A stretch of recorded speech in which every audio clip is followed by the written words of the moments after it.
So hold on, were you a DJ? You were a DJ first? Yeah. Were you a DJ when you were a teenager? Yeah, I was DJing in high school. So like, Sweet 16s, high school dances. Oh. Yeah. So how did this journey begin for you? How did you get into DJing? Like, where did that start for you? KUTURE Life. He's responsible. What? Yeah, KUTURE Life. No. I was buying records as a fan of music and making my own tapes. And KUTURE Life asked me to make he knew I was buying records. I think I lent him a tape or whatever. He's like, can you make me a tape? Now, it wasn't like a mixing. I was just making my own playlist on cassette. Yeah.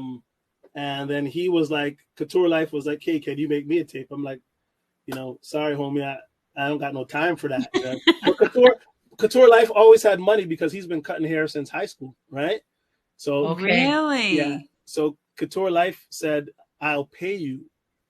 And I was just like, it's like, I'll give you $10 if you. You're like, what? $10. Oh, all of a sudden I have time. Well, I'm like $10 back then. That's like if someone gave me like $60 now and I was in high school. Right. It was like real money. So I made him a tape, and I did it with my boy Lawrence, who lived up the street. He lived like 7 houses that way, and I would always see him at the record store.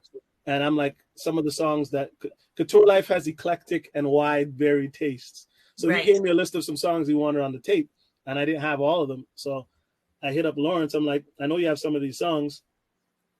I'll split the money with you if we do the tape together.